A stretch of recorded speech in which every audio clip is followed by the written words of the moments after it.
Hi hello నమస్తే welcome to విజయ మా ఊరు ఆడియో బుక్స్ ఛానల్. నేను విజయలక్ష్మిని. ఫ్రెండ్స్, నవల స్రవంతిలో శ్రీమతి యద్దనపూడి సులోచనారాణి గారి నవల విజేత ఆడియోగా వినిపిస్తున్నాను కదా. మరి ఈరోజు విజేత నవల ఆడియో 5వ భాగం వినిపించబోతున్నాను. మరి ఆలస్యం చేయకుండా కథలోకి వెళ్ళిపోదాం పదండి. మాధవ్ ఎప్పుడో యథాలాపంగా మాట వరుసకిచ్చిన ఆహ్వానాన్ని పురస్కరించుకుని ఓ రోజు ఉదయం సుధా భాస్కరం ఊడిపడ్డారు. 2 పిల్లల తల్లైన సుధా పచ్చటి రంగుతో మిసమిసలాడుతూ ఉంది. మా వారు ఓ కేసును గురించి స్టడీ చేయాలి బావా. అక్కడ వాళ్ళు రావడంతో క్షణం తీరిక చిక్కడం లేదు. ఇక్కడైతే ప్రశాంతంగా ఉంటుందని బలవంతంగా నేనే లాక్కొచ్చాను అంది సుధ. పల్లెటూరు ఇల్లంటే ఏ గబ్బిలాల కొంపో అనుకున్నాం. ఇల్లు బాగానే ఉందే. విశాలంగా ఉన్న గదుల్ని పరిశీలనగా చూస్తూ అన్నాడు భాస్కరం. మాధవ్ వాళ్ళున్న 2 రోజులు వాసు ఇంటికి వెళ్లలేదు. బంధువులొచ్చారని బిజీగా ఉన్నానని ఉత్తరం వ్రాసి నౌకరు చేత వాసుకి తెలియచేశాడు. అతను అక్కడికి వెడితే ఎవరు ఏంటి అని ఆరా వస్తుందని అతనికి భయం వేసింది. 3వ రోజు మధ్యాహ్నం నిద్ర లేవగానే బద్ధకంగా అనిపించి ఆ మత్తు వదుల్చుకోవడం కోసం మామిడి చెట్ల మధ్య తిరగడానికి వెళ్ళాడు. మాధవ్ ఆవరణకు సంధ్య వాళ్ళింటికి సరిహద్దుగా అడ్డుగా చిక్కగా ముళ్లకంప ఉంది. దాన్ని ఒత్తుగా అల్లుకున్న అడవి తీగలున్నాయి. పరధ్యాసగా నడుస్తున్న మాధవ్ మాటలు వినిపించడంతో ఆగిపోయాడు. 2 మనుషులు ఏకాంతంగా మాట్లాడుకుంటున్నారు. అంటే ఒంటరితనం అభిలషిస్తున్నారన్నమాట. దాన్ని తెలిసి కూడా భంగపరచడం మర్యాదస్తుల లక్షణం కాదు. మాధవ్ వెళ్ళిపోదామని 2 అడుగులు వెనక్కి వేశాడు. అయినా అక్కడ అంత ఒంటరిగా మాట్లాడుకునే వాళ్ళెవరు? అతని అనుమానం తీర్చడానికి అన్నట్టు, నా మాట విను సంధ్య అని వినిపించింది. అది భాస్కరం గొంతు. మాధవ్ చటుక్కున ఆగిపోయాడు. భాస్కరానికి సంధ్యకి ఎలా పరిచయం? అతను ఊపిరి బిగబట్టి వినసాగాడు. ఏమంటావు? రెట్టించాడు భాస్కరం. క్షమించు భాస్కరం, ఇప్పటికి నువ్వు 4వసారి అలా అడగడం. నేనక్కడికి వచ్చి ఏం చెయ్యాలి? ఎక్కడుండాలి? అది బొత్తిగా అర్థం లేని ప్రశ్న. నా దగ్గరుందువు గాని నా ఇంట్లోనే ఉంచుకుంటాను. భాస్కర్, నా భార్య ఏవైనా అనుకుంటుందనేగా నీ భయం? అవన్నీ వదిలే. పెళ్లి చేసుకుని 2 పిల్లలు పుట్టినంత మాత్రాన నేను సుఖంగా ఉన్నాను అనుకోకు. సుధ వచ్చిన తర్వాత నాకు బాగా కలిసొచ్చిన మాట నిజమే. కానీ సుధని నేనెప్పుడూ ప్రేమించలేదు. కాలేజీలో చదువుకునే రోజుల్లో నిన్ను ఎలా ఆరాధించేవాడినో ఇప్పుడు కూడా అలాగే ఆరాధిస్తున్నాను. ఆ మాట అనేందుకు నువ్వు సిగ్గుపడాలి. సిగ్గెందుకు? యథార్థం చెప్పినందుక? అయినా సుధకి నేనేం లోటు చేయడం లేదే. భర్తగా ఇవ్వవలసినవన్నీ ఇస్తూనే ఉన్నాను. అన్నీ అంటే? అంటే ఏముంది? డబ్బు, హోదా, సుఖపడడానికి అన్ని విధాల వసతులు, సంఘంలో పేరు ప్రతిష్టలు. అంతకంటే ఆడదానికి ఇంకేమీ అవసరం లేదని నీ ఉద్దేశమా? ఉన్నాయి, కాదనను. కానీ ఆడవాళ్లలో కూడా రకాలున్నాయి. సుధా వాటితో తృప్తిపడే మనిషి. క్షణంసేపు నిశ్శబ్దం. నే వెళ్తాను. ఎవరైనా చూస్తే బావుండదు. ఇక్కడెవరు చూస్తారులే. మా ఆవిడ వాళ్ల బావతో సరసాలాడుతూ ఉండుంటుంది. ఆయన గారిని చూస్తే ఈవిడ గారి కొళ్ళు తెలీదు. నిజం చెప్పాలంటే నీ దగ్గర దాపరకమేంటి కానీ మా ఆవిడకి అస్సలు నా మీద ప్రేమ లేదు. బావా మరదళ్ళిద్దరూ చిన్నప్పుడే పెళ్లి చేసుకున్నారట. ఈయనగారు జైలుకు వెళ్లి కూర్చోవడంతో సుధ గాలివాటుగా నా దగ్గరికి కొట్టుకొచ్చింది. జైలుకా? అవును. అతను చాలా గ్రంథసాంగుడు. నీకు తెలీదేమో. మాధవ్ పళ్ళు పటపటలాడాయి. గుప్పెట్లు బిగించి బలవంతంగా ఉద్రేకం ఆపేసుకున్నాడు. రాస్కెల్, ఈ పాటును వెళ్ళి పళ్ళు రాలగొడితే. నేను వెడతాను భాస్కర్. నా మాట విను. కాస్త ఆలోచించి చూడు. చాలా బాగా ఆలోచించుకున్నాను. ఈ పల్లెటూళ్ళలో, ఈ మారుమూల నాకు ప్రశాంతంగా ఉంది. పెళ్లి చేసుకోవాలి అనే కోరిక లేదు. నాకు 10 మందిలో తిరగాలన్న ఉబలాటం అంతకంటే లేదు. ఈ మాత్రంగా ఇంకే ఒడిదుడుకులు లేకుండా నా జీవితం వెళ్ళిపోతే చాలు. నువ్వు కావాలని ఇంత వైరాగ్యం తెచ్చిపెట్టుకోవలసిన కర్మేంటో నాకు అర్థం కావడం లేదు. జీవితంలో ఇంకోసారి దెబ్బతింటే తట్టుకోలేనేమోననే భయం వల్ల. బాగుంది. మనిషన్న తర్వాత కష్టసుఖాలనేవి అనేక రూపాల్లో వస్తుంటాయి. నాకు వచ్చినటువంటి కష్టం ప్రపంచంలో ఎప్పుడూ ఏ ఆడపిల్లకి వద్దు. సంధ్య కంఠం వణికింది. ఎక్కడో పిచ్చిదానివిలా ఉన్నావే. ఇప్పుడు బ్రతుకుతున్న వాళ్ళంతా హాయిగా ఉన్నారంటావా? ఏదైనా ఒడిదుడుకులొస్తే ధైర్యంగా దాటాలి కానీ. ఆ 2 నాకు లేవు.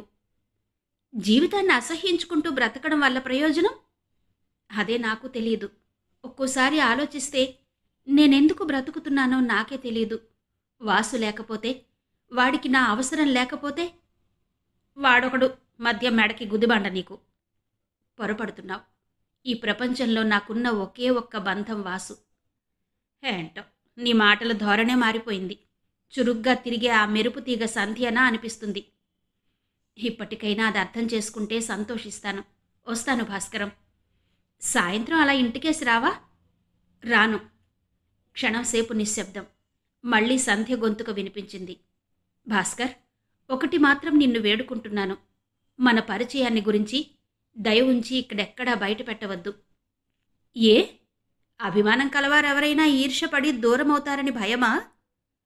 సరే, నీ ఇష్టం. సంధ్య వెళ్ళిపోయినట్టు ఎండుటాకుల గలగల వినిపించింది. తనంటే ఎంత అసహ్యం ఉన్నా వాసు కోసం సంధ్య రాజీ పడకపోదని మాధవ్కి అనిపించింది.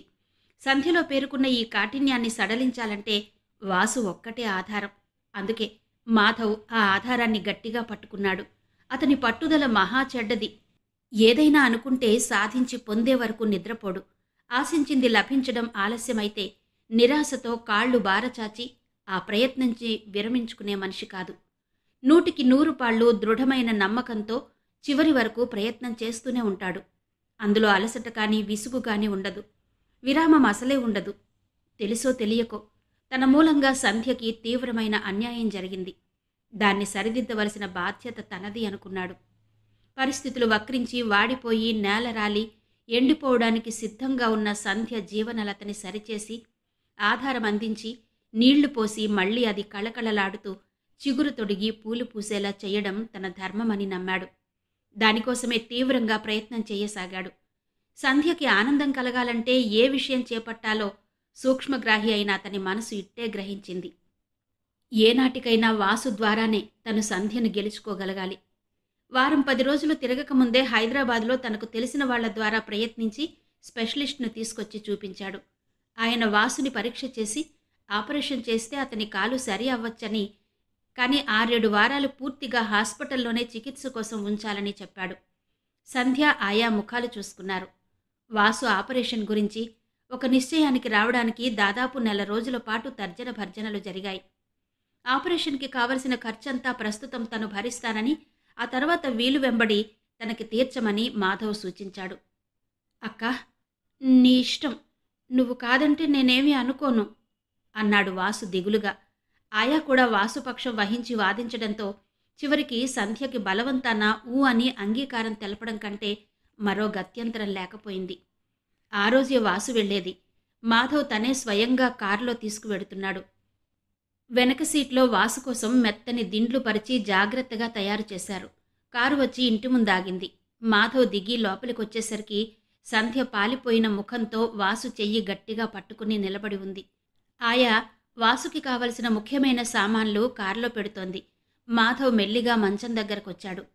అక్కా, వెళ్ళనా? వాసు సంధ్య ముఖంలోకి చూస్తూ అడిగాడు. సంధ్య నిశ్శబ్దంగా వంగి వాసు 2 బుగ్గల మీద నుదురు మీద ముద్దు పెట్టుకుంది. చా, ఏడవకు. నువ్వేడుస్తే నాకు వెళ్లాలనిపించదు. అక్కగారి చెంపల మీద కారుతున్న కన్నీళ్లని తుడుస్తూ అన్నాడు వాసు. ఆపరేషన్కి భయపడవుగా?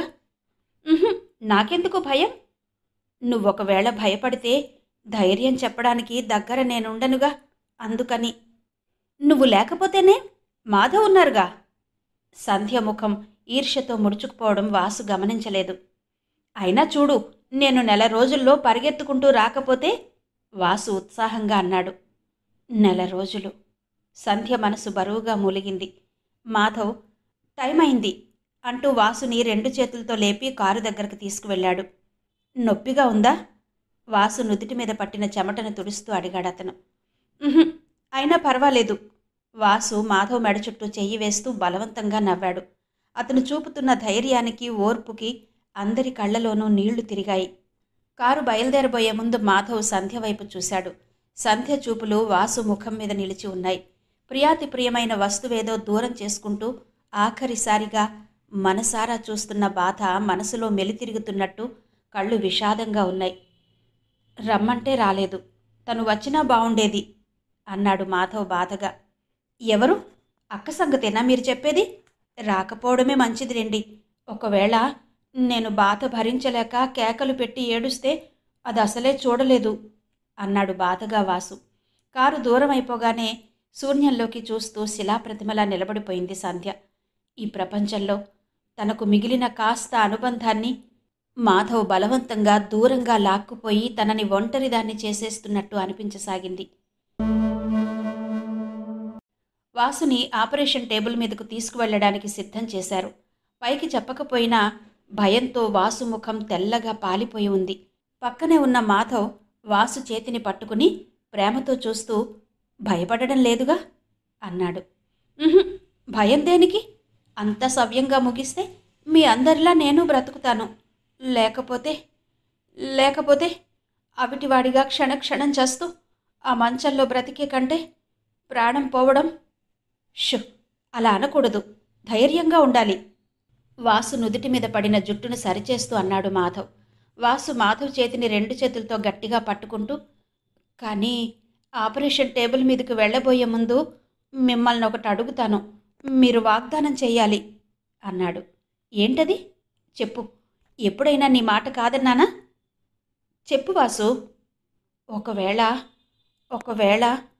నాకేదైనా అయితే అక్కని చూసే బాధ్యత మీదే అన్నాడు. మాధవ్ చేతివేళ్లు ఆ మాటలు వింటూనే బిగుసుకున్నాయి. వాసు కళ్ళలో నీళ్లు తిరిగాయి. మా సంధ్య ఒట్టి అమాయకురాలు. మీరు దాని కఠినత్వమే చూశారు, కానీ దాని మంచితనం చూడలేదు. భగవంతుడు దాన్ని అన్ని విధాలా అన్యాయం చేశాడు. నాకేదైనా అయితే సంధ్యని ఒంటరిగా ఊహించుకోలేను. దానికి ఏ లోటు రాకుండా మీరు చూస్తారా? ఇప్పుడు అవన్నీ ఎందుకు వాసు? చెప్పండి, నాకు నిశ్చింతగా ఉంటుంది. సరే అయితే. ఊరికే అంటే కాదు, నా తల మీద చెయ్యి పెట్టి చెప్పండి.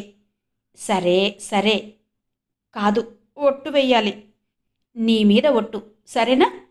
వాసు తల మీద చెయ్యి పెట్టి నవ్వబోయి కళ్ళు తడి అవడంతో చప్పున వాసు తలని గుండెల దగ్గరకు లాక్కుని ముఖం కనిపించకుండా చేసుకున్నాడు. మీరెంత మంచివారు. సంధ్య ఎప్పటికైనా గుర్తించి తీరుతుంది మిమ్మల్ని అస్పష్టంగా అన్నాడు వాసు. నర్సు వాసుని తీసుకెళ్లడానికి వచ్చింది. వాసు మాధవ్ ఒకళ్ళనొకళ్ళు చూసుకుంటూ ఉండిపోయారు. ఉన్నట్టుండి వాసు హఠాత్తుగా మాధవ్ మెడ చుట్టూ చేతులు వేసి అతని గుండెల్లో ముఖం దాచుకుంటూ, ఒకవేళ అంతా సవ్యంగా జరిగితే నాకు మళ్ళీ స్పృహ రాగానే మొట్టమొదట మీరే కనిపించాలి అన్నాడు. నీ ఆపరేషన్ పూర్తయ్యే వరకు నేను ఇక్కడి నుంచి కదలను. అంతా సవ్యంగా ముగుస్తుంది. నువ్వు ధైర్యంగా ఉండు వాసు.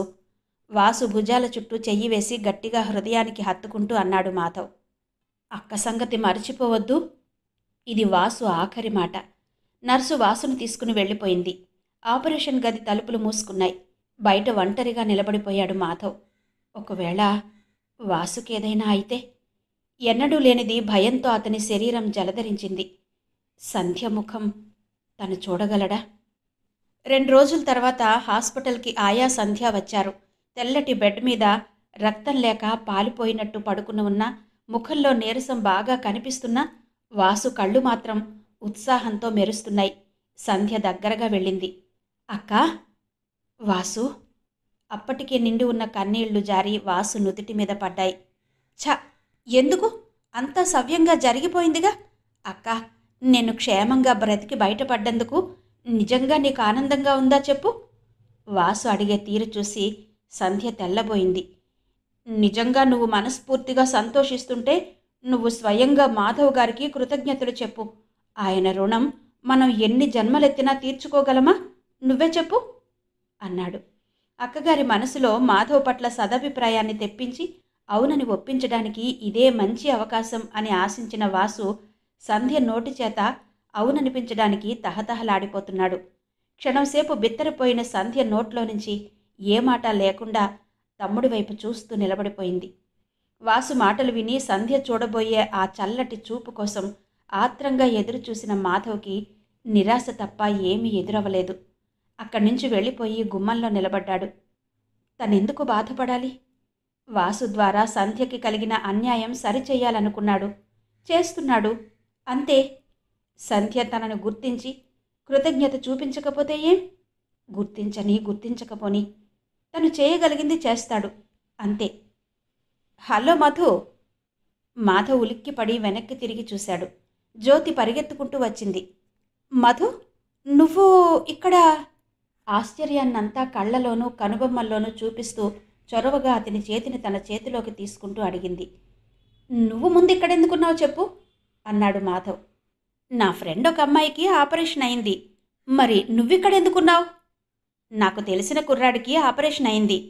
సంధ్య ఇటు తిరిగి వాళ్ల వైపు చూసింది. ఎవరా తెలిసిన వాళ్ళు?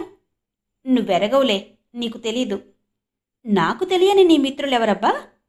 జ్యోతి లోపలికి తొంగి చూసింది. ఇటు చూస్తే సంధ్య చూపులు జ్యోతి చూపుల్లో కలిశాయి. ఎవరు అంటూ జ్యోతి మాధవ్ను తోసుకుని లోపలికొచ్చింది. సంధ్య చటుక్కున ముఖం తిప్పేసుకుంది. అరే నువ్వా? ఇంకెవరో అనుకున్నాను. ఆశ్చర్యం వెలుబుచ్చింది జ్యోతి. మీరు తెలిసిన వాళ్లేనా? అయితే పరిచయం చేయాల్సిన పని తప్పిందన్నమాట. మాధవ్ నవ్వుతూ లోపలికొచ్చాడు. అంత ప్రత్యేకంగా పరిచయం చేసుకోవలసినంత ప్రముఖులేం కాదులే. అవును మధు, వీళ్ళు నీకెక్కడ దొరికారు? జ్యోతి మాధవ్ వైపు తిరిగి నిర్భయంగా వ్యంగ్యంగా అడిగింది. మాధవ్ తెల్లబోయినట్టు చూశాడు. అవన్నీ నీకు అనవసరం. ముందు నువ్వు ఈ గదిలో నుంచి వెళ్ళు. వాసు కోపంతో గట్టిగా అరిచాడు. వాసు? ఆయా ఆదుర్దాగా దగ్గరకు వెళ్ళింది. జ్యోతి వాసువైపు నిర్లక్ష్యంగా ఓ విషపు చూపు విసిరి సంధ్యతో, అయితే అక్క తమ్ముళ్ళిద్దరూ మంచివాడినే పట్టారన్నమాట అంది. జ్యోతి! మాధవ్ వారిస్తున్నట్టు పిలిచాడు. నీకు తెలీదు. నాకేం భయం లేదు. వీళ్ల సంగతంతా నాకు తెలుసు. ఏది ధైర్యం ఉంటే ముఖమెత్తి నాతో మాట్లాడమని చూస్తాను. మధు, నీకు గట్టిగా చెబుతున్నా, నీ స్నేహం పొందాల్సిన మనుషులు కాదు వీళ్ళు. అప్పటికి మాధవ్ జ్యోతి రెక్క పట్టుకుని బయటకు లాక్కుపోయాడు. రాక్షసి ఇక్కడికెలా వచ్చింది? మాధవ్కి ఎలా పరిచయం? పళ్ళు బిగిస్తూ అన్నాడు వాసు. సంధ్య అప్పటికే 2 చేతుల్లో ముఖం దాచుకుని వెక్కి వెక్కి ఏడవసాగింది. ఆయా పిల్లలిద్దరినీ సముదాయించడం మొదలుపెట్టింది. జ్యోతి, నీకు బుద్ధుందా? చదువు సంస్కారం ఉన్న మనుషులు మాట్లాడే తీరేనా ఇది? మర్యాదేనా నీకు? అవతలికొచ్చిన తర్వాత మాధవ్ కోపంగా అన్నాడు. వాళ్ల మొహం, వాళ్లకి మర్యాదేంటి? ఆ అమ్మాయి ఎంత గ్రంథసాంగురాలో నీకు తెలియదు. నిర్లక్ష్యంగా అంది జ్యోతి. మాధవ్ వినడం ఇష్టం లేనట్టు సిగరెట్ తీసి వెలిగించుకున్నాడు. అసలు వాళ్ళు నీకెక్కడ తగిలారు? ఏ అంత తెలుసుకోకూడని మనుషులా? ఖచ్చితంగా వాళ్ళు మనుషులా? కాదు, విషనాగులు. చాలా భయంకరమైన వాళ్ళు. ఆ అమ్మాయి పెళ్లి పెటాకులు లేకుండానే పిల్లాన్ని ప్రసవించింది తెలుసా? మాధవ్ ముఖంలోకి ఒక్కసారిగా రక్తం పొంగింది. భగవాన్, సంధ్యని వీళ్ళంతా వేట కుక్కల్లా తరిమి ఉంటారు. అందులో సందేహం లేదు. అయినా జ్యోతికి సంధ్యకి ఎక్కడ పరిచయం? అదే అడిగాడతను. మీ ఇద్దరూ ఒకళ్ళకొకళ్ళు ఎలా తెలుసు? ఒకే కాలేజీలో వెలగబెట్టాంలే. అబ్బో, కాలేజీలో చదివే రోజుల్లో ఈవిడ గారి మిడిసిపాటు ఏమని చెప్పమంటావు? ఆ బట్టలు, పెద్ద నవాబు కూతురులాగా ఆ దర్జా, 3 గుర్రాల బండి. ఓహో, అడగకులే. పాపం, ఆ పొగరంతా ఆ దెబ్బతో దిగిపోయింది. మాధవ్ మాట్లాడలేదు. ముఖం తిప్పేసుకున్నాడు. జ్యోతి అనుమానంగా చూస్తూ, ఇదంతా అబద్ధమని కదూ నీ ఉద్దేశం? అసలు మీ మగాళ్ల బుద్ధే అంతలే. కాస్త ఎర్రగా బుర్రగా కనిపిస్తే చాలు, కళ్ళు మూసుకుపోతాయి. నేను అబద్ధం ఆడుతున్నానని నువ్వు అనుకుంటే నాకు మండుతుంది. అనవసరంగా ఒకళ్ళని గురించి ఆడిపోసుకునే అలవాటు నాకు లేదు. కావాలంటే రా, తీసుకెళ్ళి చూపిస్తాను అంది. ఏం చూపిస్తావు? మాధవ్ నిర్భయంగా అడిగాడు. ఈవిడ గారి కని వదిలేసిన పుత్రరత్నాన్ని. అబద్ధం, రక్తం లేని ముఖంతో అన్నాడతను. అబద్ధమా? అయ్యో రామా, నువ్వు వాళ్ల వలలో బాగా పడ్డట్టుందే. అబద్ధాలు చెప్పాల్సిన కర్మ నాకేంటి? కావాలంటే నిజం తెలుసుకోవాలని నీకు గట్టిగా ఉంటే నాతో రా, ఇప్పుడే చూపిస్తాను ఈర్ష్య నిండిన ముఖంతో అంది. చూపించకపోతే? జ్యోతి చెయ్యి నొప్పి పుట్టేంత గట్టిగా గుచ్చి పట్టుకుంటూ అడిగాడు మాధవ్. నా పేరు జ్యోతే కాదు. నువ్వు మళ్ళీ నా ముఖం చూడకు. మాధవ్ రెప్పవాల్చకుండా జ్యోతి వైపు చూస్తుండిపోయాడు. ఏ, రావడానికి నీకేమైనా అభ్యంతరమా? సవాల్ చేస్తున్నట్టుగా అడిగింది. లేదు. అయితే పద. మాధవ్ చేతిలో నుంచి తన చేతిని విడిపించుకుని విసురుగా దారితీసింది జ్యోతి. మాధవ్ అనుసరించాడు. అతని గుండెలు వేగంగా చిత్రంగా కొట్టుకున్నాయి. ఒంట్లో రక్తం అంతా మరుగుతున్నట్టు వేడెక్కి ముఖంలోకి పొంగింది. ఇది నిజమా? నిజంగా సంధ్య కొడుకు బ్రతికి ఉన్నాడా? కానీ వాసు చెప్పలేదే. ఇష్టం లేక అలా వదిలేశాడా? కారులో కూర్చుని స్టార్ట్ చేయడానికి స్టీరింగ్ మీద వేసిన అతని చేతులు కొద్దిగా వణికాయి. కారు బయలుదేరింది. వెడుతుండగా దారిలో జ్యోతి చటుక్కున గుర్తుకొచ్చిన దానిలా, మాధవ్, నువ్వు ఓ చిన్న అబద్ధం చెప్పాలి అంది. ఏంటది? నువ్వా కుర్రాడికి తండ్రినని చెప్పాలి, లేకపోతే వాళ్ళు చూపించరు. ఇదంతా నీకేం తెలీదని, ఆ సమయంలో నువ్వు ఫారిన్లో ఉండడం వల్ల అలా జరిగిపోయిందని అబద్ధం ఆడాలి. ఇదంతా ఇలా అయినందుకు చాలా బాధపడుతున్నట్టు నటించాలి. పిల్లవాడిని చూపించి ఇచ్చేస్తే హాస్పిటల్కు 10,000 విరాళమిస్తానని ఆశ పెట్టాలి. కుర్రాడిని చూడడానికి తహతహలాడిపోతున్నట్టు ఆదుర్ద ప్రకటించాలి. మాధవ్ ముఖం కందగడ్డలా తయారైంది. ఏమంటావు? జ్యోతి ఆదుర్దాగా అడిగింది. సరే, నాకు అభ్యంతరం లేదు. బొంగురుపోయిన అతని కంఠం విని పక్కకు తిరిగి చూసిన జ్యోతి, థ్యాంక్స్. నాకు తెలుసు నీకు కొంచెం కష్టమవుతుంది. అయినా ఓ అరగంటేగా, పక్కన నేనుంటాను. అన్నిటికీ నేనే జవాబు చెప్తాను. అతని చేతి మీద తన చెయ్యి వేస్తూ తృప్తిగా అంది. సంధ్య మాధవ్కి తెలుసన్న విషయం జ్యోతి భరించలేకుండా ఉంది. అతి త్వరగా ఆ రహస్యం బయటపెట్టి మాధవ్కి సంధ్య అసలు స్వరూపం తెలియచేసేంత వరకు ఊపిరాడనట్టుగా ఉక్కిరిబిక్కిరవుతోంది. అక్క, మాధవ్ ఇంకా రాలేదు? వాసు నీరసంగా అడిగాడు. ఈరోజు మాధవ్, సంధ్య ఆప్యాయంగా మాట్లాడుకుంటారని, తన దగ్గర కూర్చున్న ఇద్దరినీ తృప్తిగా చూడొచ్చని ఏవేవో ఆశించాడతను. జ్యోతి అనుకోకుండా వచ్చి అంతా నాశనం చేసి వెళ్ళింది. స్నేహితురాలు బహుశా వదిలి ఉండదు, కఠినంగా అంది సంధ్య. మాధవ్కి మనకంటే మంచి స్నేహితురాలై ఉంటుందంటావా? ఈర్ష్యగా అడిగాడు వాసు. ఎందుకు కాకూడదు? అయినా నీ పిచ్చి గాని, మనం స్నేహితులం ఎలా అవుతాన్రా? అతని దగ్గర దయాధర్మం తీసుకునే యాచకులం గాని. బిచ్చగాళ్లకి స్నేహితులకి నీకు అర్థాలు తెలియవా? సంధ్య మనసులో అగ్నిపర్వతాలు బ్రద్దలవుతున్నాయి. కానీ పైకి ప్రశాంతంగా తెచ్చిపెట్టుకున్న చిరునవ్వుతో తమ్ముడి జుట్టు సరిచేస్తోంది. భగవాన్, తనసలు ఇక్కడికి ఎందుకు వచ్చింది? అయినా అసలు జ్యోతికి అతనికి ఏ విధంగా పరిచయం? అతనికి ఏమని చెప్తోందో? ఇంకేం చెబుతుంది? ఉన్నదేదో చెబుతుంది. చెప్పని. భయమా? తన ఈ సర్వనాశనానికి కారణం ఎవరో ఆ మూర్ఖుడికి ఎలా తెలుస్తుంది? గదిలోకి రాగానే మంచం మీద క్షేమంగా వాసు కనిపించగానే మొట్టమొదటిసారి మనసు అతని పట్ల కృతజ్ఞతతో మెత్తబడిపోయింది. ఇంతలో జ్యోతి వచ్చింది. ఇప్పుడు మాధవ్ పేరు చెప్తేనే అసహ్యంతో, రోషంతో విలవిలలాడుతోంది మనసు. అసలు భగవంతుడే అన్యాయం చేశాడని బాధపడుతుంటే మధ్యలో వీళ్ల గోల ఏంటి? జ్యోతి, మాధవ్ ఇద్దరూ చాలా ఆత్మీయులు కాబోలు. ఎందుకు కాదు? జ్యోతి వచ్చి అలా అతని చేయి పట్టుకోవడంలోనే కనిపిస్తోంది. అయినా అతనికి ఎంతమంది కావాలి? ఆడపిల్లని చూడగానే నిగ్రహం కోల్పోయే పశువు, పెళ్ళైన సుధతో ప్రేమ కలాపం ఆడే అప్రాచ్యుడు, పెళ్లి కాని జ్యోతితో పరిచయం ఉండడంలో ఆశ్చర్యమే ఉంది. ఈ మనిషి మళ్ళీ ఇలా తన జీవితంలో ప్రవేశించాడెందుకు? సంధ్యకి ఆ క్షణంలో మాధవ్ అంటే ఆడవాళ్ల వేటకాడు, క్రూరుడుగా కనిపించాడు. అక్క, ఆయన ఈ రాత్రికి కనిపించరా? హీనస్వరంతో మరోసారి అడిగాడు వాసు. నాకెలా తెలుస్తుందిరా? ఒకవేళ ఆయన వస్తే నన్ను లేపడం మర్చిపోకు, కళ్ళు మూతలు పడుతుండగా అన్నాడు వాసు. వాడికి దగ్గరున్న అక్కగారు అవసరం లేదు, అక్కడ లేని మాధవ్ కావాలి. సంధ్య హృదయం ఈర్ష్యతో చర్రుమంది. తనకంటే మాధవ్ని ఎక్కువగా ప్రేమిస్తాడా? అసలు అతనిలో ఏముందని అందరూ అలా ఆకర్షింపబడతారు?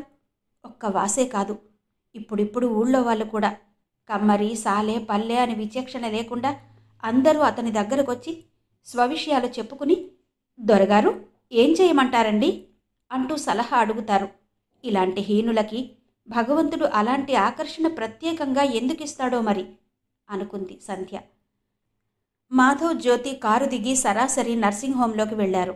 దాదాపు 20-30 సంవత్సరాల క్రితం యూరోప్ నుంచి ఇక్కడికి వచ్చి ఇక్కడే స్థిరపడిపోయిన ఒక ఆంగ్లేయుడు భారతదేశంలో మట్టి అయిపోయిన తన భార్య జ్ఞాపకార్థం కట్టించిన భవనం అది. అందులో నర్సులు ఉచితంగా సేవ చేస్తారు. దిక్కులేని ఆడవాళ్లకి హాస్పిటల్లో పురుడు పోసి పంపిస్తారు. ప్రసవించిన తర్వాత ఏ కారణాల వల్లనైనా వద్దని వదిలేసిపోయిన శిశువులని పెంచి పెద్ద చేసి క్రైస్తవ మతబోధకులుగా తీర్చిదిద్దుతారు.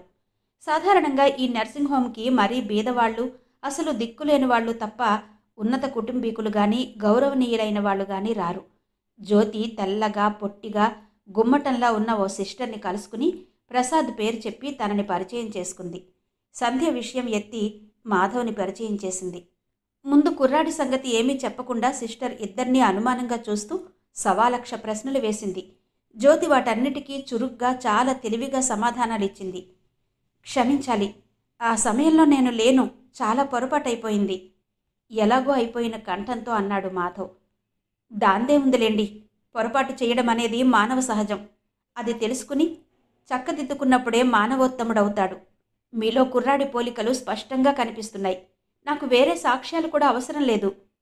జ్యోతి అన్ని విధాలా అతికినట్టు చెప్పడంతో సంతృప్తి పొందిన సిస్టర్ నవ్వుతూ ప్రసన్నంగా అంది. ఇద్దరినీ కూర్చోమని చెప్పి బాబును తీసుకురావడానికి లోపలికి వెళ్ళింది. ఏడిసింది. లక్క పెడతలా మొహం ఇదీను, వేర్రిపీనుగా. నిజంగా నువ్వు తండ్రివంటే నమ్మేసినట్టుంది. జ్యోతి వెటకారంగా నవ్వుతూ అంటున్న మాటలు మాధవ్ చెవుల్ని సోకనే లేదు. అతని గుండెలు వేగంగా కొట్టుకున్నాయి. సంభ్రమమో ఆశ్చర్యమో తెలియదు. అద్భుతమైన భావంతో ఓ అంతరాత్మ సుడిగుండంలో పడి గిరగిరా తిరుగుతున్నట్టుగా ఉంది. ఇది నిజమా? నిజమా అని మనసు 10 సార్లు 100 సార్లు ప్రశ్నించసాగింది. 10 నిమిషాల్లో సిస్టర్ తిరిగొచ్చింది. ఆవిడ వెంట చిటికెన వేలు పట్టుకుని 4-5 సంవత్సరాల కుర్రాడు నడిచి వస్తున్నాడు. మంచి పోషణలో పెరుగుతున్న సూచనగా తెల్లగా బొద్దుగా చక్కటి పిల్ల బొమ్మతో తన వైపు వస్తున్న వాడిని చూడగానే మాధవ్కి పూర్తిగా మతిపోయింది. గుడ్ ఈవినింగ్ చెప్పు అంది సిస్టర్. ఆవిడ చెప్పగానే చేయి చాస్తూ గుడ్ ఈవినింగ్ అన్నాడు సిగ్గుగా. తన వైపు చాచి ఉన్న ఆ లేత చేతిని తాకడానికి మాధవ్ చేయి క్షణంసేపు వణికింది. కాని వెంటనే తనకు తెలియకుండానే 2 చేతులు చాపి దగ్గరకు లాక్కున్నాడు. వాడి స్పర్శ తగలగానే శరీరమంతా విద్యుత్తు ప్రవహించినట్టయింది. చాలా తెలివిగలవాడు, నేను ప్రత్యేకంగా పెంచుకుంటున్నాను బాబు వైపు ఆప్యాయంగా చూస్తూ అంది సిస్టర్. సంధ్య కళ్ళు పూడిపోయాయి. ఎంత చక్కటి కుర్రాడు అంది జ్యోతి కూడా. నోనో, ఆ అమ్మాయికి తెలీదు. ప్రసవించగానే చాలా సుస్థి చేసింది. అసలు బ్రతకదనే అనుకున్నారు. ప్రసవించగానే 4-5 రోజులకి ఈ నర్సింగ్ హోమ్ నుండి ఇంటికి తీసుకెళ్లిపోయారు. సంధ్యకి శిశువు కలిగిన విషయం తెలియనీయకుండా నేను తీసుకుని కొద్ది రోజులు పెంచేటట్టు రహస్యంగా తండ్రి ఏర్పాటు చేశారు. తర్వాత రజాకార్ మూమెంట్ జరిగింది. ఆయన్ని కాల్ చేసినట్టు విన్నాను. తర్వాత నేనే ప్రయత్నించినా ఆ అమ్మాయి ఎక్కడుందో తెలుసుకోలేకపోయాను. ఇప్పుడెక్కడుందో మీకేమైనా తెలుసా అడిగింది సిస్టర్. జ్యోతి మాధవ్ ముఖాలు చూసుకున్నారు. తెలీదు. ఆ గొడవలు జరిగిన తర్వాత కొద్ది రోజులు ఈ ఊళ్ళోనే ఉంది. తర్వాత ఎక్కడికెళ్ళిందో ఏమైందో మాకు కూడా తెలీదు అతి సహజంగా అంది జ్యోతి. అలాగా? ఆ సమయంలో నాకు కూడా ఒంట్లో బాగాలేక విశ్రాంతి కోసం మద్రాసు వెళ్ళి కొన్ని రోజులున్నాను. తిరిగొచ్చిన తర్వాత వాకప్ చేస్తే ఏ సంగతి తెలియలేదు. మాధవ్ చెవులు యథాలాపంగా ఈ మాటలు విన్నా మెదడు అర్థం గ్రహించడం మానేసింది. అతని 2 కళ్ళు కుర్రాడిలో అణువణువుని ఆత్రంగా జాగ్రత్తగా పరిశీలిస్తున్నాయి. సిస్టర్ అన్న మాటల్లో యథార్థం లేకపోలేదు. తన చిన్ననాటి ఫోటోలో ఇంచుమించు ఇలాగే ఉన్నాడు. కానీ ఆ కనుబొమలు, ఆ పెదవుల వంపు పరీక్షగా గమనిస్తే సంధ్య పోలికలు గుర్తొస్తాయి. కుర్రాడి మెళ్ళో వేలాడుతున్న సిలువ చూడగానే అతని మనసు అవ్యక్తమైన ఆవేదనతో గిలగిలలాడింది. తనకి సత్యం తెలియకపోతే ఇంత చక్కటి బాబు సిస్టర్ నీడలో పెరిగి పెద్దయి వ్యక్తిగా రూపొంది ఏ ఫాదర్గానో ఎక్కడో క్రైస్తవ మతం యొక్క ఉన్నతిని చాటుతూ భగవాన్, ఆ పైన ఆలోచించడానికి అతనికి శక్తి చాలలేదు. మధు, ఇక పోదామా? ఇంకా కూర్చుంటే సిస్టర్ ఇంకేం ప్రశ్నలు వేస్తుందో, ఎక్కడ చిక్కుపడి పట్టుబడిపోవలసి వస్తుందోనని భయపడిన జ్యోతి లేచింది. అయినా వచ్చిన పని ఎలాగో ముగిసింది. ఇంకెందుకిక్కడ? జ్యోతి త్వరపడడంతో మాధవ్ తప్పనిసరిగా లేచాడు. ఇద్దరూ వెడతామని సెలవు తీసుకుంటుండగా సిస్టర్ మెడ చుట్టూ చేతులు వేసి చెవిలో రహస్యంగా అడుగుతున్నాడు బాబు. ఏంటది అన్నాడు మాధవ్ కుతూహలంగా. మీరెవరని అడుగుతున్నాడు. వయస్సు చిన్నదైనా ప్రతిదీ తెలుసుకోవాలనే ఆరాటం జాస్తి. బాబు 2 బుగ్గల మీద ముద్దు పెట్టుకుంటూ ఆప్యాయంగా అంది సిస్టర్. తండ్రినని చెప్పండి అన్నాడు మాధవ్. జ్యోతి నవ్వేసి అతని చెయ్యి పట్టుకుని బయటకు లాక్కొచ్చింది. సిస్టర్ రూమ్ దాటగానే అప్పటి వరకు బలవంతంగా బిగబట్టుకుని ఇక ఆపుకోలేనట్టుగా విరగబడి నవ్వుతూ భాలేవాడివి అంది. ఏంటది అన్నాడు మాధవ్ కనుబొమలు ముడుస్తూ. ఎంత బాగా నటించావు. నిజంగా నువ్వు తండ్రివే అని ఆ లక్క పెడత నమ్మేస్తోంది. మధు, నువ్వింత బాగా నటించగలవంటే నిజంగా 2 కళ్ళతో చూసినా నేను నమ్మలేకపోతున్నాను అంది వచ్చి కారులో కూర్చుంటూ. మాధవ్ నవ్వలేదు. గంభీరంగా వచ్చి స్టీరింగ్ ముందు కూర్చున్నాడు. కారు వెళుతుండగా, ఇప్పుడు చెప్పు, సంధ్య నీకెలా పరిచయం, ఎప్పటి నుంచి అంది. ప్లీజ్ జ్యోతి, ఇంకెప్పుడైనా సమాధానం చెప్తాను, ఇప్పుడు మాత్రం కాదు అన్నాడు మాధవ్. అతని దృష్టి రోడ్డు మీదకి నిశ్చలంగా చూస్తోంది. జ్యోతి అర్థం చేసుకున్నట్టుగా నవ్వింది. వెంటనే అతని చేతి మీద తన చేతిని ఆనిస్తూ, ఆల్ రైట్, సరే, పోనీ ఇప్పుడైనా జ్యోతి అనవసరంగా మాట్లాడే మనిషి కాదని నమ్ముతావా అంది సగర్వంగా. నీ రుణం ఈ జన్మలో తీర్చుకోలేను, చాలా మేలు చేశావు, ఆజన్మాంతం నీకు కృతజ్ఞుణ్ణి అన్నాడు మాధవ్ సమాధానంగా. దానికే ఉందిలే, నాకు తెలిసిందే చెప్పాను, ఇంకెప్పుడు నా మాటలు అనుమానించకపోతే సంతోషిస్తాను, అదే చాలు అంది. పిల్లాడిని చూడగానే మాధవ్ ఎలాగో అయిపోవడం ఆమె కనిపెట్టకపోలేదు.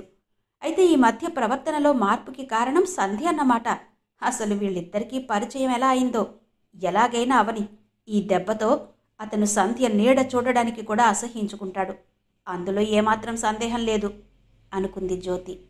జ్యోతి, ఈ కుర్రాడి సంగతి నీ ఒక్కదానికే తెలుసా, లేక మీ వాళ్ళందరికీ? మా ఒక్క కుటుంబానికి తప్ప ఎవ్వరికీ తెలీదు, అది కూడా మాకు తెలిసేది కాదేమో. సంధ్య నర్సింగ్ హోంలో ఉన్న ఆ టైంలోనే మా అమ్మ ఊరి నుంచి వచ్చిన ఒక ఆవిడ్ని, ఆవిడకెవరూ లేకపోతే ఈ నర్సింగ్ హోంలో చేర్పించడానికి తీసుకెళ్ళింది. అక్కడ సంధ్య ఉంది. సంధ్య వాళ్ళ ఆయా మమ్మల్ని చూడగానే దొంగదానిలా నక్కి నక్కి పారిపోయింది. మా ప్రసాద్ అన్నయ్య తర్వాత మా అమ్మకి సంధ్య విషయం చెప్పాడు. అంతేకాదు, ఈ విషయం ఎక్కడా అనొద్దని, తెలియనట్టు ఊరుకోమని నన్ను గట్టిగా మందలించాడు కూడా. అసలైనా ఎవరి ఇబ్బందులు వాళ్ళవి, మాకేంటి సంబంధం? మేమసలు అలా అనవసరంగా అనుకునేవాళ్ళం కాదు. మా నాన్నగారు మమ్మల్ని చాలా శిక్షణతో జాగ్రత్తగా పెంచారు. కారు జ్యోతి వాళ్ళ ఇంటి ముందు ఆగింది. లోపలికి వచ్చి అమ్మకి కనిపించి వెళ్ళవు అంది దిగుతూ. లేదు జ్యోతి, పనుంది, ప్లీజ్ తర్వాత వస్తాను. తర్వాతంటే రేపొస్తావా? చూస్తాను. కాదు, తప్పక రావాలి. అలాగే. మాధవ్ అప్పటికే కార్ బ్యాక్ చేసుకుంటున్నాడు. జ్యోతి సగర్వంగా చూస్తూ చెయ్యి ఊపింది. పోన్లే, పాపం, కోలుకోవడానికి టైం పట్టాలి. ఈ సమయంలో దేనికి అతన్ని ఒత్తిడి చేసి చిరాకు పరచకూడదు అనుకుంది. మాధవ్ సరాసరి అక్కడి నుంచి మళ్ళీ నర్సింగ్ హోమ్కి వెళ్ళాడు. అతనికిప్పుడు ప్రపంచంలో ఉన్న ఆకర్షణ అంతా ఆ కుర్రాడిలో కేంద్రీకరింపబడి అది అయస్కాంతంలా అతన్ని అటువైపు బలంగా లాగుతున్నట్టు అనిపించసాగింది. రాత్రి చాలా పొద్దుపోయిన తర్వాత మాధవ్ హాస్పిటల్కి మాంచి ఉల్లాసంతో తిరిగొచ్చాడు. కొద్ది రోజుల పాటు అప్పుడప్పుడు ముందు వచ్చి బాగా అలవాటు చేసుకుంటే తర్వాత బాబునివ్వడానికి ఎలాగైతేనే చివరికి సిస్టర్ ఒప్పుకుంది. ఒప్పించి అంగీకారం తెలిపితే కానీ అతను బయటికి రాలేదు. ఫలితంగా కృతజ్ఞతతో అతను నర్సింగ్ హోమ్కి 10,000 విరాళమిస్తానని వాగ్దానం చేశాడు. ఇప్పుడు అతనిలో అపురూపమైన వస్తువేదో పొందిన తృప్తి, ఆనందం కనిపిస్తున్నాయి. ఈసారి అతను సంధ్య వైపు చూడడానికి జంకలేదు, మాట్లాడడానికి సంకోచించలేదు. ఆ పసివాడిని చూసిన తర్వాత సంధ్య తన రక్తంలో రక్తంగా, శరీరంలో ఒక భాగంగా అనిపిస్తోంది. ఇప్పుడు ఇద్దరి మధ్య ఓ అనుబంధం ఉంది. సిస్టర్ మెడ చుట్టూ చేతులు పెనవేసి గుండెల్లో ముఖం దాచుకున్నట్టు బాబు ఎప్పుడైనా సంధ్యని అలా పెనవేసుకుంటాడా? ఇద్దరూ అలా కలిసి ఉన్న ఆ దృశ్యం చూసే అదృష్టం తనకుందా? ఎప్పటికైనా సరే, ముందు భవిష్యత్తులో ఆ రోజు వచ్చి తీరాలి. ఆ రోజు కోసం, ఆ క్షణం కోసం తను తీవ్రంగా కృషి చేస్తాడు. అవసరమైతే జీవితాన్ని పణంగా పెడతాడు. వాసు పక్కలో కూర్చుని నుదుటి మీద చెయ్యి వేసి తాకి చూస్తూ అడిగాడు. మీకోసం చాలాసేపు అడిగాడు అంది ఆయా. అలాగా? రాగానే లేపమని మరీ చెప్పి నిద్రపోయాడు. 12 గంటలకు ఎలాగో మందు ఇవ్వాలి, అప్పుడు నేను దగ్గరే ఉంటాను. మాధవ్కి వాసును చూస్తుంటే ఇదివరకు ఎప్పుడూ లేని ఓ విధమైన సోదర భావంతో మనసు ఉరకలు పెడుతోంది. మధ్యలో వాసు అనే సారథి లేకపోతే తనకి విషయాలు ఎప్పటికీ తెలుసుండేవి కాదు. ఈ సారథి వల్లే అవతలి తీరంలో ఒంటరిగా నిలబడి ఉన్న సంధ్యని తను చేరుకోవాలి. వాసే లేకపోతే ఆ ఆశ గగన కుసుమంలా కనిపించేది. ఎప్పటికప్పుడు దూరంగా పారిపోయి ఎండమావిలా వెక్కిరించేది. రేపుదయం మేం వెళ్ళిపోతాం అంది ఆయా. సంధ్య మాటలు ఆయా చెబుతోందని గ్రహించిన మాధవ్ సూటిగా సంధ్య వైపు చూస్తూ, ఎందుకని అడిగాడు. వెళ్ళిపోతాం ముక్తసరిగా అని ఊరుకుంది ఆయా. సంధ్య కిటికీ దగ్గర నిలబడి ప్రాణం లేని బొమ్మలా బయటికి చూస్తోంది. మాధవ్కి ఆ రోజు సంధ్యని తాకాలనిపిస్తోంది. దగ్గరకు లాక్కుని పిచ్చి పిచ్చిగా ఏవేవో చెప్పాలనిపిస్తోంది. కనీసం దగ్గరగా వెళ్ళి నిలబడాలనే కోరికైనా తీర్చుకోకుండా ఉండడానికి నిగ్రహించుకోలేకపోయాడు. లేచి సంధ్య దగ్గరగా వెడుతూ, ఏం సంధ్య, ఎందుకని అడిగాడు. సంధ్య చివ్వున తల తిప్పి చూసింది. క్షణంసేపు అతని కళ్ళలో కలిపిన ఆ కళ్ళలో ప్రపంచంలో అసహ్యం, ద్వేషం అంతా పోగు పోసినట్టుంది. అంతేకాదు, ఏంటి మనిషి అనే హీనమైన భావం నిండి ఉన్న వాడి అయిన చూపది. అప్పటి వరకు ఊహల అలల మీద ఊగుతూ, గాలిమేడల్లో విహరిస్తూ, మేఘాల్లో తేలిపోతున్న మాధవ్ మనసు చురుక్కుమన్నట్టయి తీక్షణంగా ఉన్న ఆ చూపుతో తక్షణం క్రిందికి దిగొచ్చింది. వాస్తవికతను గుర్తించిన అతను అక్కడ నిలబడలేక మరుక్షణంలో గిరుక్కున వెనక్కు తిరిగి దూరంగా వచ్చేశాడు. ప్రియమైన అక్కయ్యకి వాసు నమస్కరించి వ్రాయినది. నేనిక్కడ క్షేమంగానే ఉన్నాను. ఇంకో వారం రోజుల్లో ఇంటికి వెళ్ళిపోవచ్చునని డాక్టర్లు చెబుతున్నారు. 6 వారాలు ఎంతో త్వరగా తిరిగిపోయాయి కదూ అక్క. నాకు బుద్ధి తెలిసిన తర్వాత నిన్ను చూడకుండా ఇన్ని రోజులు నేనెప్పుడూ ఉండలేదు.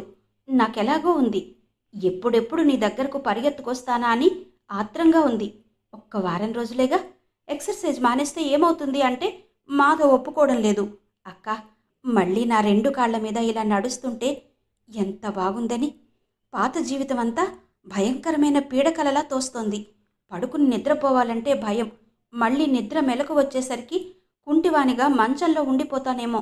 ఇదంతా కలేమో అనిపిస్తుంది. ఆ ఊహొస్తే చాలు మైళ్ల కొద్దీ వేగంగా పరిగెత్తడానికి మనసు తొందరపడుతుంది. అలాగని మాధవ్కి చెప్తే ఆయన మందలించి బొగ్గ పట్టుకుని సాగదీస్తూ, నీకు ఆలోచనలు అధికం, అంతకంటే ఏం లేదు అంటారు. అక్క, ఆయన ఎంతో మంచివాడు కదూ. ఇది ఏనాటి రుణమో మరి. మనం అడగకుండా కేవలం భగవంతుడు పంపిన దేవదూతలా వచ్చి నా జీవితాన్ని చక్కబరిచారు. మనం ఏమిస్తే ఆయన ఈ సహాయానికి రుణం తీర్చుకోగలమో చెప్పు. నువ్వేమో కనీసం ఒక్క మాటైనా మాట్లాడవయ్యే. అప్పుడప్పుడు ఇది గుర్తుకొచ్చి సిగ్గుతో చావాలనిపిస్తుంది నాకు. ఆయన మంచివారు కాబట్టి పట్టించుకోరనుకో. ఎవరో నీ ఇంట్లో వస్తువు ఎత్తుకుపోయారని చెప్పి మిగతా ప్రపంచంలో అందరినీ దొంగలుగా జమకట్టి ఏం బాగుంటుంది చెప్పు. నాకు తెలుసు. తర్వాత ఈ లోకంలో నీకు ఆయన ఒక్కరే ఆత్మీయులు. అది నువ్వెప్పటికీ గ్రహిస్తావో నాకు తెలియకుండా ఉంది. నువ్విలా నిర్లక్ష్యంగా ఉన్నా ఆయన కాస్తైనా పట్టించుకున్నారా? అంతటి విశాల హృదయం ఎవరికుంటుందో చెప్పు, కాస్త వింటాను. ఈ ఒక్క విషయం చాలదు అతని వ్యక్తిత్వం అర్థం చేసుకోవడానికి.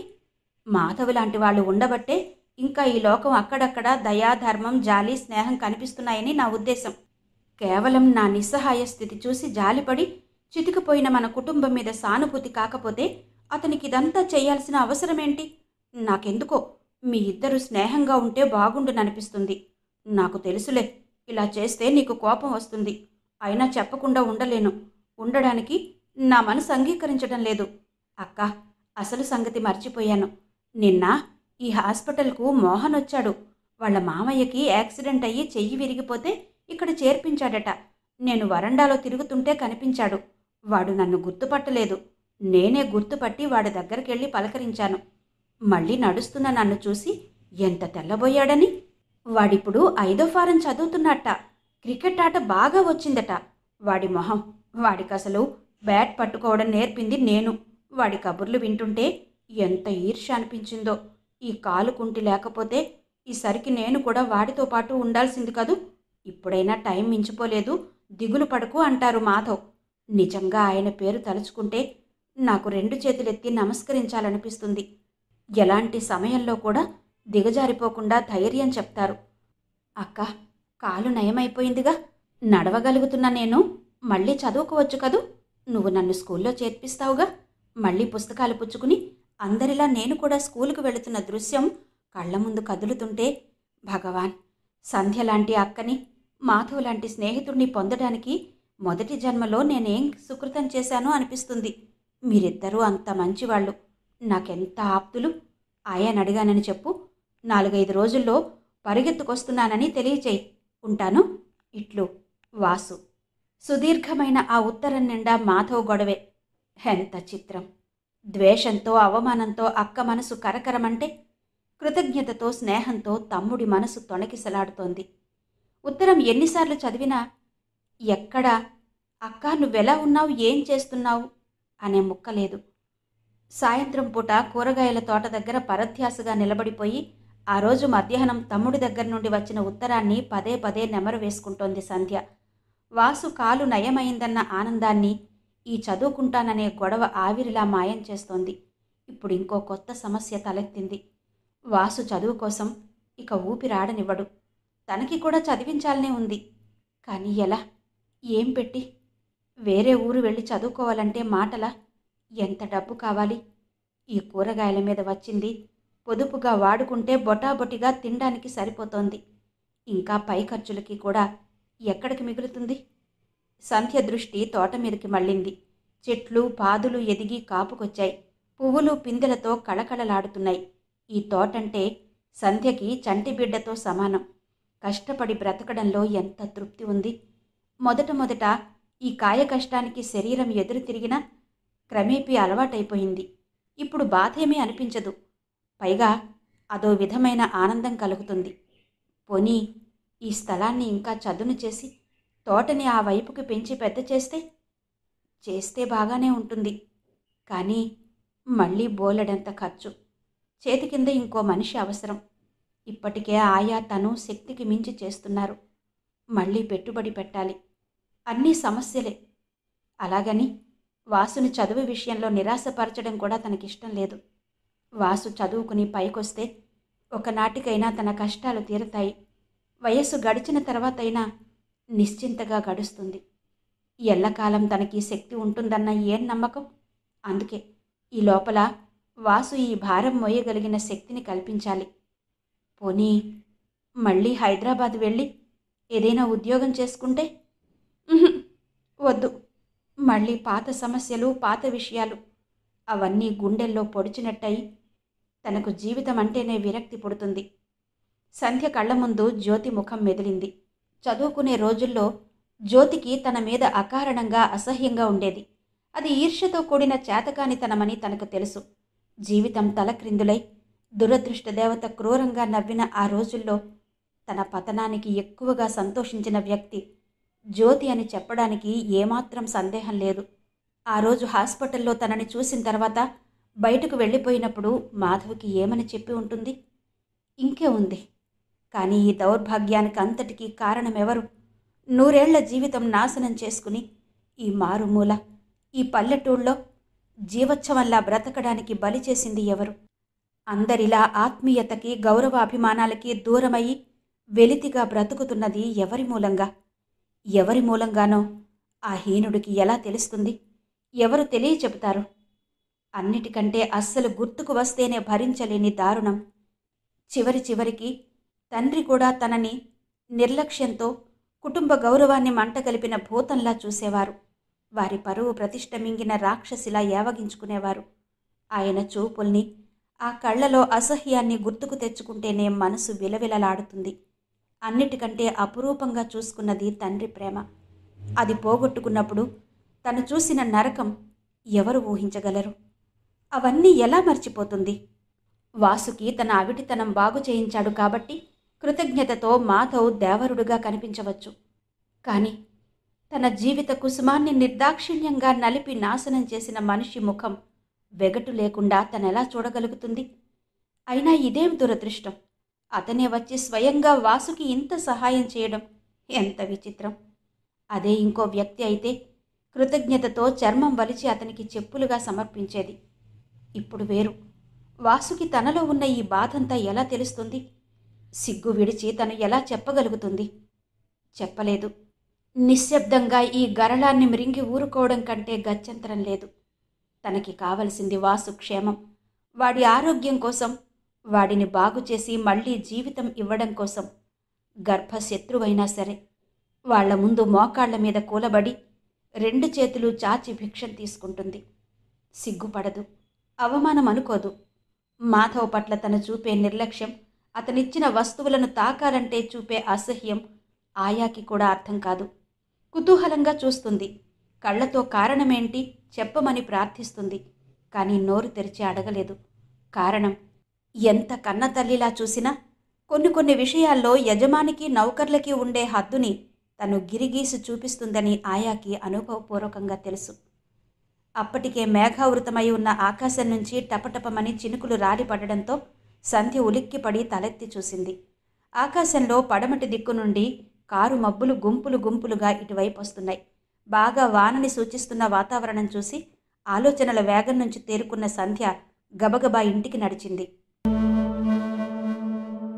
విజేత శ్రీమతి యద్దనపూడి సులోచనారాణి గారి నవల ఆడియో 5వ భాగం విన్నారు కదా. మిగిలిన కథ తర్వాతి భాగాల్లో వినిపిస్తాను. అంతవరకు సెలవు. నమస్తే.